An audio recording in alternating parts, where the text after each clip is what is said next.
Hello, I'm Helen Small. I'm the Merton Professor of English Language and Literature at Oxford and a Fellow of the British Academy, the UK's voice for the humanities and social sciences.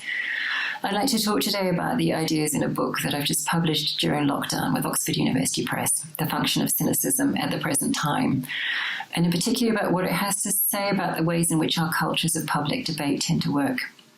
I'm a literary critic, but the kinds of public speech and argument that interest me go beyond literature into philosophy, politics, and especially the kinds of writing that are often described in my field as public moralism.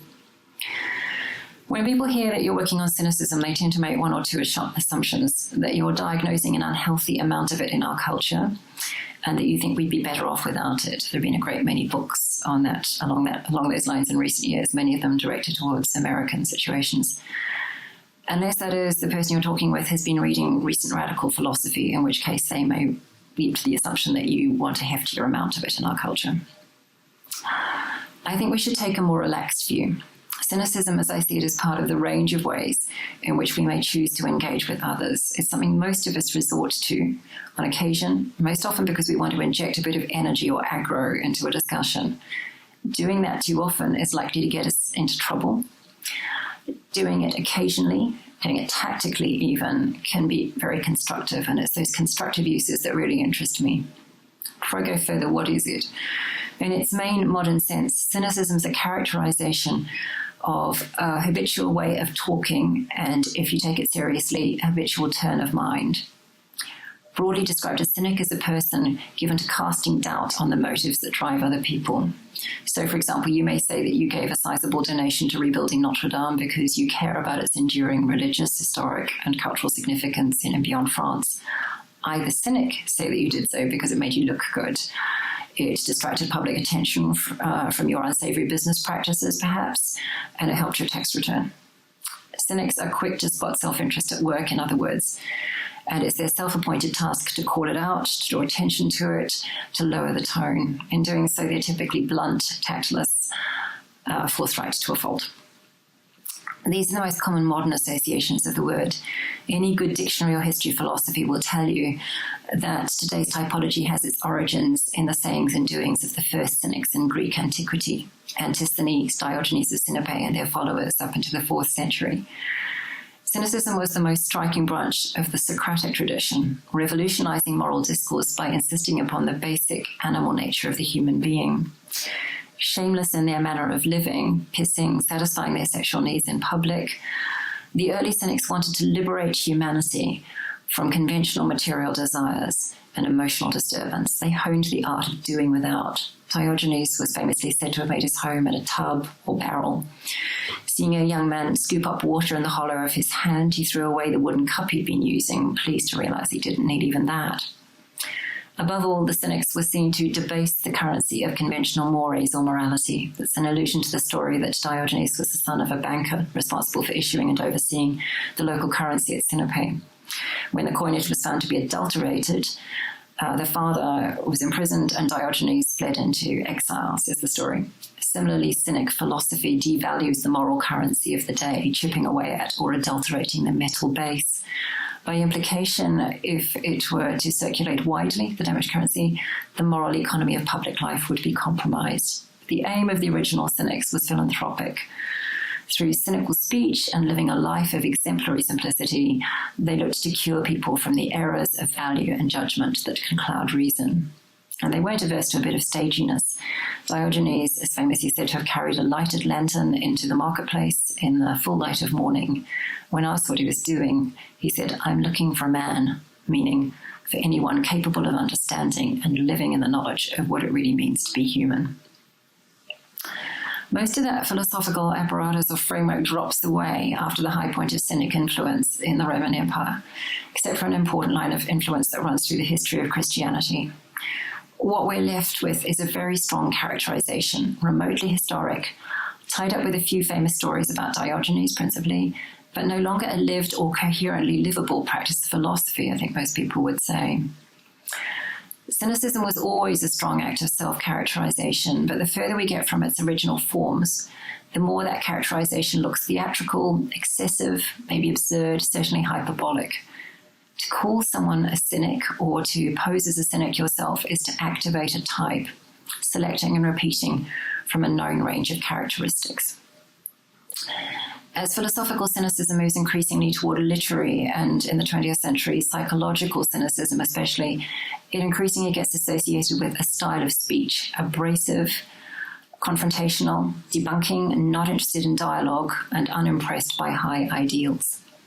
His great interpreter in the later 19th century was Nietzsche, who cut his philological teeth on the historical biographies that record the lives of the first cynics, and who sometimes posed to his friends as a modern Diogenes. Nietzsche makes cynicism part of the stylistic repertoire of his philosophical writing, a way of arguing that works for him partly because it has such obvious limitations.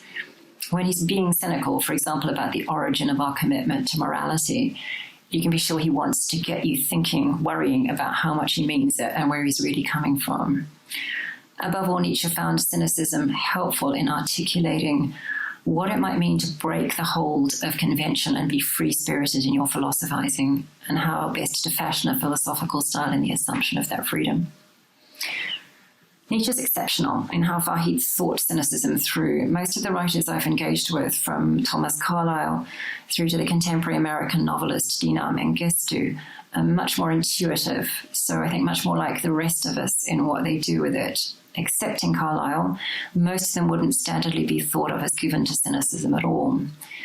They're remembered, on the contrary, because they contributed to the ways in which educated publics thought about shared ideals and ambitions. Arnold, for example, Matthew Arnold, on the importance of culture, George Eliot on the importance of human sympathy, and later in her career, the possibilities for moving beyond nationalism towards some sort of cosmopolitan world order. Bertrand Russell and his utterly uncynical supporter, interlocutor, John Dewey, on the value of higher education. Reading them closely, what interests me is the extent to which all of them made cynicism part of their repertoire, their toolkit, as they advocated for the ideals that mattered to them. Adopting a cynic line from time to time was a way of tuning up the aggression of their own intellect, checking out what a tougher, not easily persuaded intelligence might say on the subject. Arnold's view of culture is, if you look at it closely, entirely cynical in its assumptions about what most people care about and why. They care about, for example, material prosperity, doing as they like, and just getting on. It's not that he really believes that, or that he needs to believe that, but that any high-flying account of aspiring to be our best selves needs that groundedness, if you like, in an unideal view of where we start from. Dina Mengistu's novel, How to Read the Air, to take a much more recent example, approaches the current refugee crisis pre-primed against the failure of humanitarianism to make advances on the scale needed against national self-interest and common or garden individual selfishness.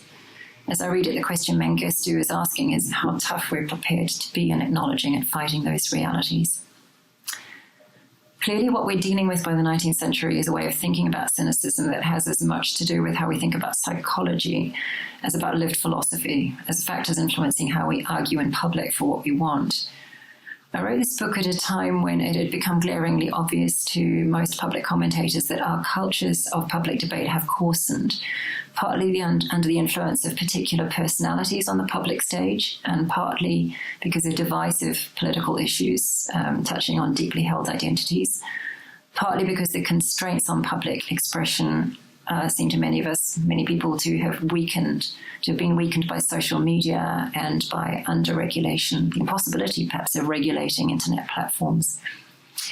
In that context, attempts to recommend normative models for public reasoning don't look well fitted to the real-life challenges of finding agreement in the public sphere. Hence my interest in looking beyond norms. I'm not recommending cynicism. Left to itself, it's crude. And as every psychologist who's written on this subject seems quick to say, inclined to narcissism. Cynics are bad at listening. All they may seem to want to get to do at any given occasion is to get a rise out of whoever's listening. But it's in the nature of keeping your expectations of other people low that you will sometimes be right. The single most thought-provoking insight I found in my reading in psychology and psychoanalysis came through Adam Phillips. The suggestion that cynics are deep down idealists whose idealism has taken a severe blow at some stage in their early development. Their cynicism protects against radical disappointment, against wanting more than the world or other people are likely ever to deliver. At least cynics have a... whoa, that was the light in my room going, exciting. At least cynics are... where was I? At least cynics have the compensation of believing that they alone are right. As I say, left to itself, cynicism doesn't look pretty, but cynicism's never really in isolation. It's part of the range of ways in which anyone engaged in public debate may choose to operate, used tactically, which doesn't necessarily mean with self-awareness. It can limber up the argument, energize it, bring it more into contact with the real impediments to moving good ideas forward. Rhetorical provocateurs are especially drawn to it, and it brings with it all the problems of provocateurship, overstepping the mark, losing contact with the truth, forgetting one's audiences. But handled carefully, it stretches the picture of what public argument in reality entails. To employ it is a way of calibrating your own assumptions as a speaker about what the dominant moral assumptions, the values, tastes, political agreements are around you. Hence the picture on the cover of the book. Sylvain Fornaro's modern cynic, sleeping rough on the street, probably France, possibly Italy, in a shack made of boxes from Osram light bulbs, trying to get a good radio signal amid a lot of interference and a respectful audience of mongrel dogs. Thank you.